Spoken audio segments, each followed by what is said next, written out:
하나님께서 오늘 우리에게 주신 말씀은 누가복음 17장 5절부터 10절까지의 말씀입니다. 누가복음 17장 5절부터 10절까지의 말씀을 제가 봉독하겠습니다. 사도들이 주께 여짜오되 우리에게 믿음을 더하소서 하니 주께서 이르시되 너희에게 겨자씨 한 알만한 믿음이 있었더라면 이 뽕나무더러 뿌리가 뽑혀 바다에 심기어라 하였을 것이요 그것이 너희에게 순종하였으리라. 너희 중 누구에게 밭을 갈거나 양을 치거나 하는 종이 있어 밭에서 돌아오면 그더러 곧 와 앉아서 먹으라 말할 자가 있느냐? 도리어 그더러 내 먹을 것을 준비하고 띠를 띠고 내가 먹고 마시는 동안에 수종 들고 너는 그 후에 먹고 마시라 하지 않겠느냐? 명한대로 하였다고 종에게 감사하겠느냐? 이와 같이 너희도 명령받은 것을 다 행한 후에 이르기를 우리는 무익한 종이라 우리가 하여야 할 일을 한 것뿐이라 할지니라. 아멘. 하나님께서 이 말씀 통하여서 우리에게 은혜 주시기를 원합니다. 금밤 기도에 나오신 여러분들을 주님의 이름으로 환영하고 축복합니다. 우리 좌우 앞뒤에 계신 분들과 함께 인사 나누겠습니다. 좋은 일이 있을 겁니다.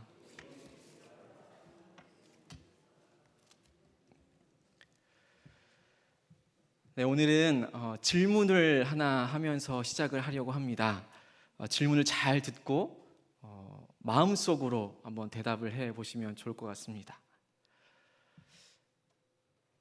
여러분은 예수님의 제자입니까?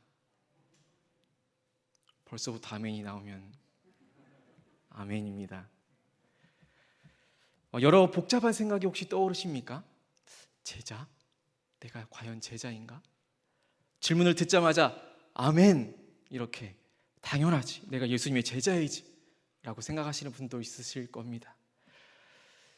내가 제자가 맞는 것 같기도 하고 아닌 것 같기도 하고 맞다고 하기에는 뭔가 좀 부족한 것 같기도 하지만 아니라고 하기에는 좀 모호한 것 같은 생각이 드시는 분도 있으리라 여겨집니다.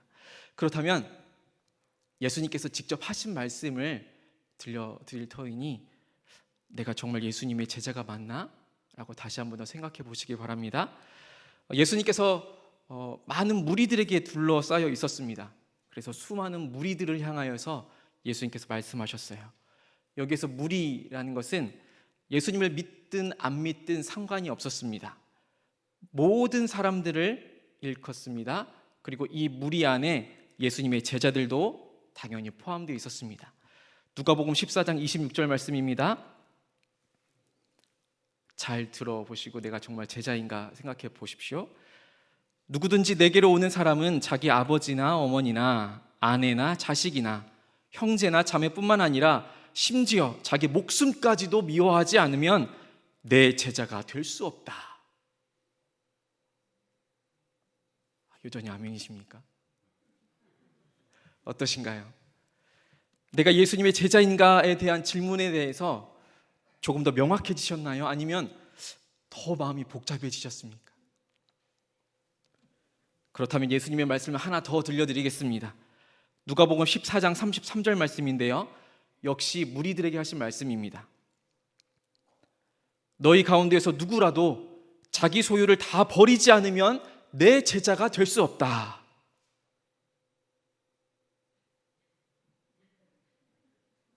아멘 소리가 사라질 것 같습니다. 이제는 좀 어떠신가요? 그렇다면 정말 이제 마지막으로 예수님의 말씀을 하나 더 들려드립니다. 누가복음 17장 3절부터 4절 말씀입니다. 이번에는 무리들이 아니라 예수님의 제자들에게 하시는 말씀입니다. 12제자를 말합니다. 너희는 스스로 조심하여라. 믿음의 형제가 죄를 짓거든 꾸짖고 회개하거든 용서하여 주어라.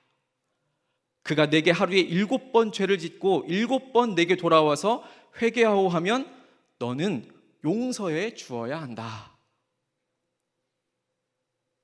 어떠신가요? 예수님의 제자가 되는 것 이 정도야 쉽지 라고 하시는 분은 아마 거의 없을 것 같습니다. 가족이나 목숨보다 더 예수님을 제일로 삼아야 하겠지요? 우선순위의 문제입니다. 물질이나 인간관계보다 예수님을 제일로 삼아야 할 줄 알아야 합니다. 너희가 서로 사랑하면 이로써 모든 사람이 너희가 내 제자인 것을 알 것이다 라는 그 예수님의 말씀처럼 서로를 용서하고 사랑하면 우리 모두는 다 예수님의 제자가 될 수 있습니다. 그렇게 살아가는 우리 모두가 되기를 간절히 소망합니다. 오늘 본문이 전개되는 장면은요, 우리가 함께 나누었던 내가 예수님의 제자인가? 라는 그 질문에 대한 복잡한 우리의 심정이 지금 당시 예수님의 12 제자들에게도 동일하게 나타납니다. 혼란스럽기도 하고 당황스럽기도 하고 내가 정말 진정한 예수님의 제자가 맞는가 고민하는 그 순간인 것처럼 당시 예수님의 제자들도 지금 혼란스럽고 당황스러운 상황입니다. 나를 따라오너라. 내가 너를 사람을 낚는 어부가 되게 하겠다. 말씀에 순종해서 생계며 가족이며 잡던 물고기 배에 다 저리 두고는 예수님을 따라왔습니다. 그런데 예수님께서 하시는 말씀이 더 이상 버릴 게 없는데도 더 버리라는 거예요. 심지어 가족까지 목숨까지도 미워하라라고 하십니다. 여러분, 나를 사랑해주는 사람을 사랑하는 게 쉽습니까? 나를 미워해주는 사람을 사랑하는 게 쉽습니까? 둘 다 어렵죠. 나를 사랑해주는 사람을 사랑하는 것조차도 쉽지 않은 일입니다. 그런데 나에게만 자꾸만 해코지하고 못살게 굴고 막대하는 사람이 이제 다시금 나에게 돌아와서는 내가 그동안 잘못해놓으라고, 나를 좀 용서해달라고, 나는 지금 여전히 화가 나 있고 짜증이 나 있는데, 나는 화가 아직 안 풀렸는데 자기 이제 용서해달라고 이야기하면 그거 다 용서하라고 하시는 거예요. 이런 말을 듣자 하니 제자들의 마음이 어땠을까요? 5절 말씀에 제자들의 마음이 이렇게 드러납니다. 우리 5절 말씀을 함께 다시 한번 더 읽어볼까요? 5절입니다. 사도들이 주께 여짜오되 우리에게 믿음을 더하소서 하니. 예수님께서 제자들에게 제자라고 한다면 이래야 돼, 저래야 돼, 이렇게 해야 돼 라는 그 말씀에 제자들이 다다른 결론이 무엇이냐면 우리에게는 믿음이 부족하구나, 믿음이 정답이구나, 믿음이 더 많이 있어야겠구나. 그래서 주님, 우리에게 믿음을 더하여 주십시오 라고 이야기하는 상황입니다. 우리도 이렇게 많이들 생각하지요. 신앙생활을 하는 데 있어서 무언가 좀 답답하고 뭔가 일이 잘 해결이 안 되는 것 같고 기도가 좀 잘 안 나오고 예배 드리는 것이 참 때로는 마음이 무거워지고 어려워질 때 우리가 문득 떠올리는 것은 내가 믿음이 부족하구나, 내가 믿음이 부족해서 지금 이런 상황이 펼쳐지고 있구나 라고 말하는 것처럼 말입니다. 만든 결론처럼 들리지만 예수님은 달랐습니다. 제자들이 주님, 우리에게 믿음을 더하여 주십시오 라고 말하자 예수님께서는 이렇게 대답하십니다. 6절 말씀인데요, 우리 6절 말씀도 다시 한번 함께 읽어보겠습니다. 주께서 이르시되 너희에게 겨자씨 한 알만한 믿음이 있었더라면 이 뽕나무더러 뿌리가 뽑혀 바다에 심기어라 하였을 것이요 그것이 너희에게 순종하였으리라. 제자들이 지금 우리에게 믿음을 더하여 주세요 라는 그 말에 대해서 예수님께서는 겨자씨 한 알만한 믿음에 대해서 말씀하십니다. 오늘의 설교 제목이기도 합니다. 겨자씨 한 알만한 믿음. 제자들은 이 믿음을요 지금 양으로 승부하려고 하나 봅니다. 믿음이라는 것이 때로는 더할 수도 있고 뺄 수도 있는 것처럼 여겼습니다. 그런데 예수님께서는 그 믿음이라는 것이 크거나 작거나 많거나 적거나 하는 것이 아니라는 사실을 지금 명확하게 말씀해 주십니다. 예수님께서는 믿음을 키워야 된다, 믿음을 더해야 된다 라고 말씀하지 않으셨습니다. 대신에 믿음을 지금 씨에 비유하고 있습니다. 그것도 겨자씨 한 알. 씨의 특징은요, 심으면 납니다. 심으면 자라게 되어 있습니다. 그 크기가 어떻게 되든지 그것과는 상관없이요, 그 씨 자체의 그 특징을 말합니다. 그 안에 생명력이 있습니다. 그래서 씨앗은 곧 생명력이라고 할 수 있지요. 씨를 믿음이라고 했을 때, 그렇다면 그 믿음이라는 것은 곧 생명력이라는 것입니다. 믿음 자체가 생명력을 가지고 있다라는 것이죠. 그래서 믿음이라는 것만 있으면 이것은 곧 무엇과 연결이 되는 것입니까? 생명력과 연결이 되는 거예요. 거기에 무언가를 더하거나 빼거나 크기가 작거나 크거나 할 수 있는 그런 문제가 아니라는 것입니다. 그냥 그것 자체만으로도 이미 의미를 가지고 있는 것입니다. 씨라는 것, 그것 자체는 이미 생명력을 가지고 있다라는 거예요. 문제는요, 그 믿음을 사용하지 않는 것에 있습니다. 내 생각에 아무리 작은 믿음이라고 여기는 것, 실제로 작은 믿음이라는 것은 없습니다. 의심만 있을 뿐. 믿음 자체에 생명이 있어서 그 믿음이 사용이 되어지면 그 안에 반드시 변화가 있습니다. 예수님께서 오늘 본문의 예화로 사용하신 그 뽕나무더러 뿌리가 뽑혀 바다에 심기어라 라든지, 마태복음이나 마가복음에서 누구든지 그 믿음이 있다면 이 산더러 번쩍 들려서 저 바다에 빠져라와 같은 그 놀라운 일이 생겨날 수 있다라는 것입니다. 변화가 있다라는 것이지요. 나만 장군에 대해서 우리가 너무나도 잘 알고 있지요. 나만 장군은 훌륭한 용사였지만 나병한 자였습니다. 자기 집에 종으로 부리려고 잡아온 그 어린 소녀 하나의 이야기를 듣고는 일을 행하지 않았습니까? 요단강에 가서 몸을 7번 씻으라는 그 엘리사의 말에 처음에는 좀 기분이 나빠했죠. 그때 누가 나섭니까? 오히려 그 함께 있던 종들이 나섭니다. 아니, 몸을 씻으라는 것 말고 혹시라도 더 힘든 일을 시켰으면 그 힘든 일을 했을 거 아닙니까? 지금 그냥 물에 7번 씻으라는 건데 그게 무엇이 더 어렵습니까? 종들의 마음이 더 대단하지 않습니까? 이 말에 요단강에 7번 몸을 잠그니, 믿음을 가지고 7번 몸을 잠그니 그 살이 어린아이의 살같이 회복되어 깨끗하게 되었다 라고 성경은 우리에게 증언하고 있습니다. 믿음은요, 이 씨와 같아서 땅에 심어야 자라나듯이 반드시 사용해야 하는 것입니다. 따라서 우리는 믿음을 더해 주십시오, 믿음을 더해 주십시오라고 기도할 것이 아니라 우리가 가진 믿음을 사용하게 해달라고 기도해야 하는 것입니다. 주님, 우리의 믿음을 사용하게 하여 주옵소서. 주님, 우리의 믿음을 사용하길 원합니다. 이것이 우리의 기도 제목이 되어야 한다는 것이지요. 믿음은 사용할 때에 그 생명력이 나타납니다. 변화가 일어납니다. 믿음의 조상이었던 그 아브라함도 마찬가지였습니다. 창세기 12장에서 하나님께서 아브라함을 부르시면서 말씀하셨죠. 너는 너의 고향과 친척과 아버지의 집을 떠나서 내게 보여줄 땅으로 가라. 내가 너로 큰 민족을 이루고 내게 복을 주어 내 이름을 창대하게 하리니 너는 복이 될지라. 이 말씀을 들은 아브라함이 어떻게 했습니까? 12장 4절 말씀에 보면 이렇게 시작해요. 이에 아브라함이 여호와의 말씀을 따랐습니다. 행동했습니다. 살아냈습니다. 말씀을 따라가는 그 모습, 여러분, 이게 바로 믿음입니다. 눈에 보이진 않지만 하나님의 말씀을 믿고 그 발걸음을 떼니 하나님께서 일하여 주신 것이지요. 예수님께 나왔던 수로보니게 여인도 한번 보십시오.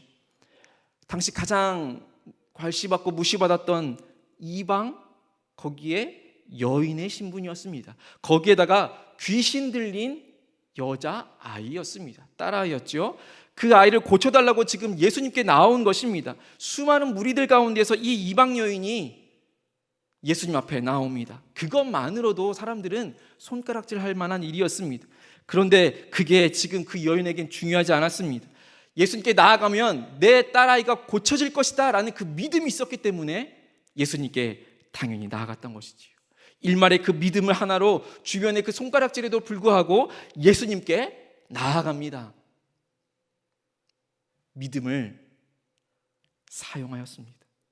이 엄마의 믿음이 그 딸아이를 고치게 됐습니다.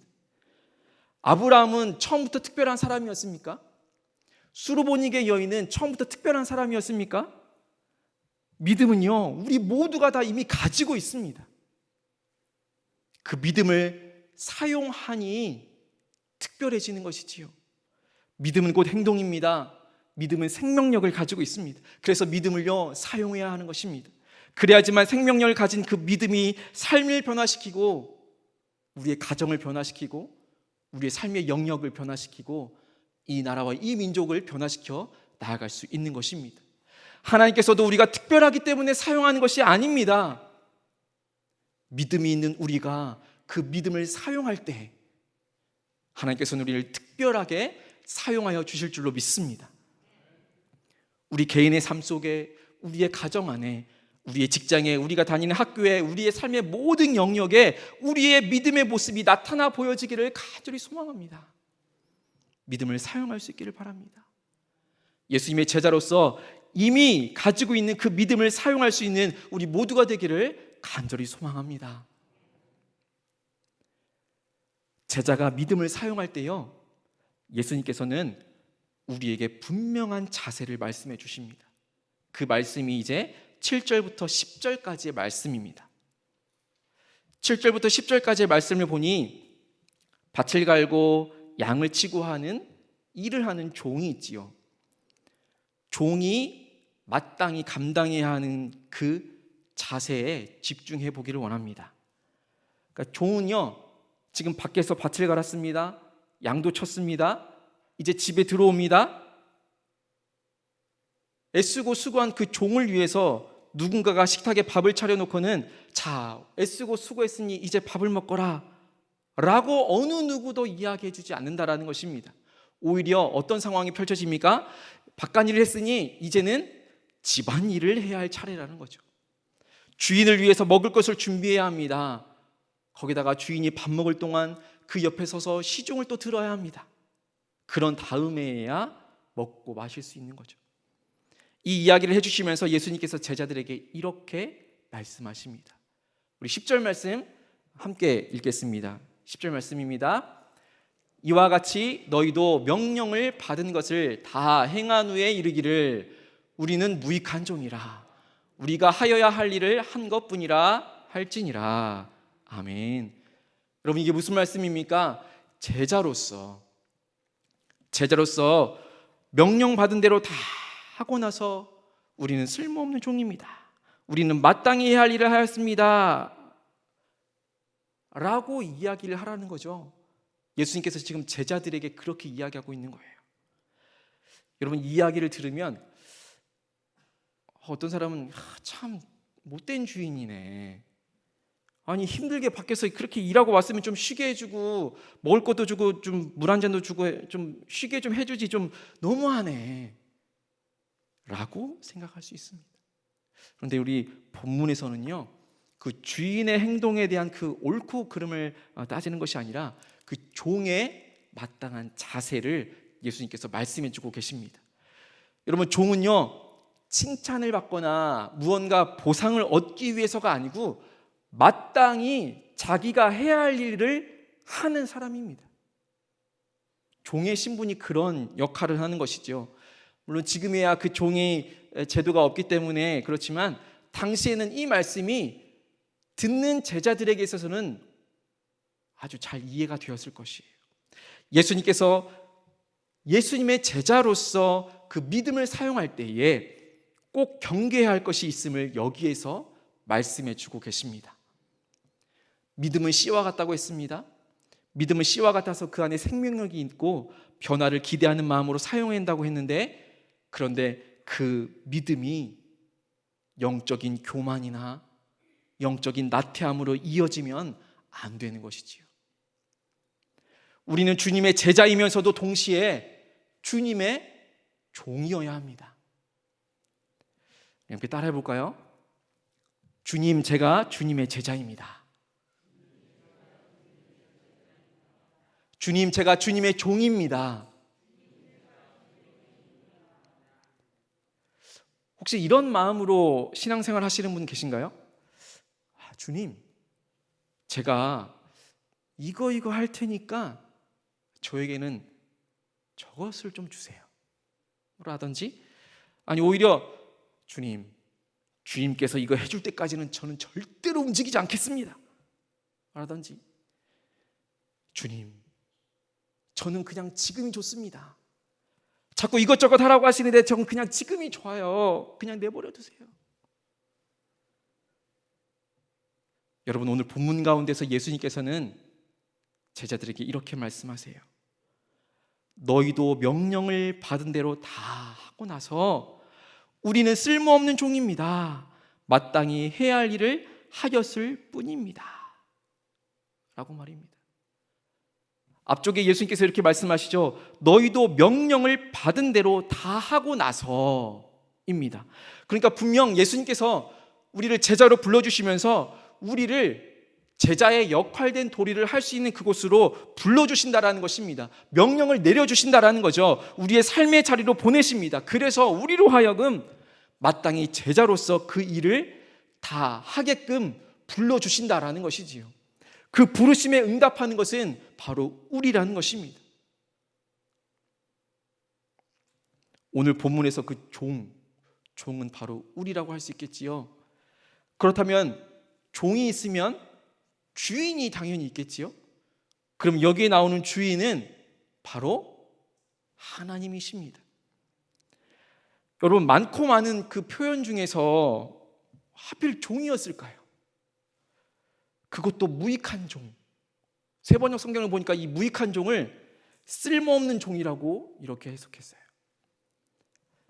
기왕이면 다른 표현들 많잖아요. 성경에도 좋은 표현 많이 나오잖아요. 너는 나의 택한 백성이다. 너는 나의 아들이다. 왕 같은 제사장이다. 하나님의 소유된 백성이다. 그러면 좀 더 기분이 좀 좋아질 텐데, 그죠?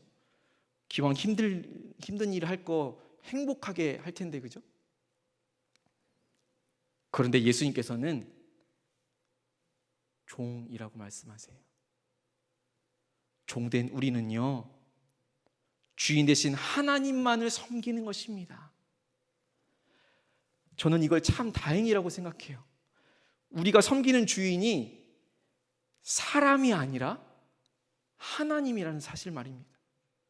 우리가 섬기는 그 주인이 하나님이라는 사실이 얼마나 감사한지 모르겠습니다. 눈에 보이는 무언가를 만약에 우리가 섬겼다면요, 우리 사람의 마음에 만족감이 생겼겠습니까? 종된 우리는요, 하나님만 섬기며 하나님의 명령대로 행하는 것입니다. 아브라함이 그랬던 것처럼, 나아만이 그랬던 것처럼 우리는 주님의 말씀대로 행하며 순종하며 살아가야 하는 줄로 믿습니다. 제가 목사 안수를 받으며 결단하면서 하나님께 기도한 것이 있습니다. 바로 이 말씀인데요, 갈라디아서 1장 10절 말씀입니다. 여러분들에게도 여러분 인생 성경 말씀이 다 있으실 거예요.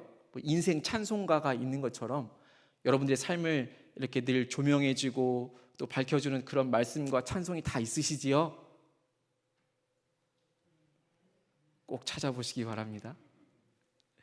갈라디아서 1장 10절 말씀인데, 이제 내가 사람들에게 좋게 하랴, 하나님께 좋게 하랴, 사람들에게 기쁨을 구하랴.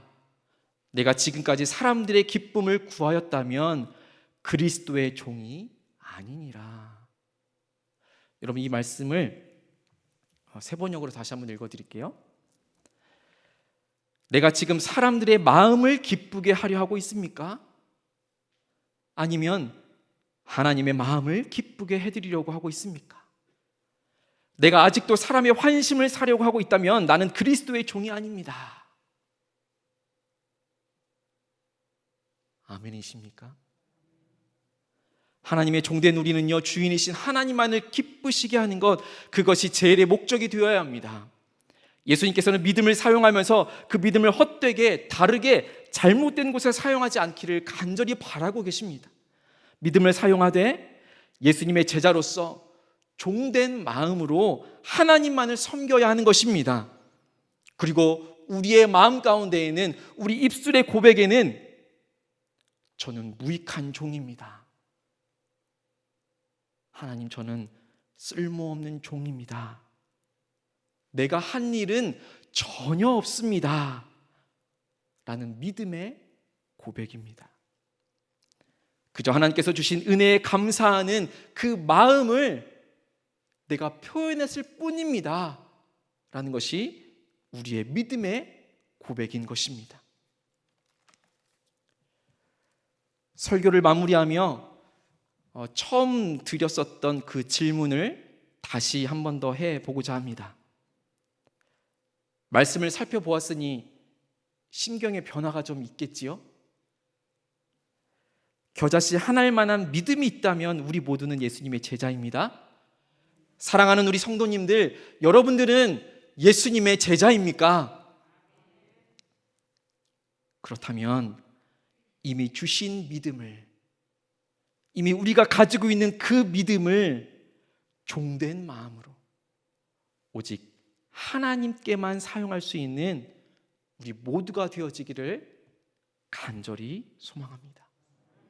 기도하겠습니다. 하나님 아버지, 우리에게 겨자씨 하나일 만한 믿음 주시니 감사합니다.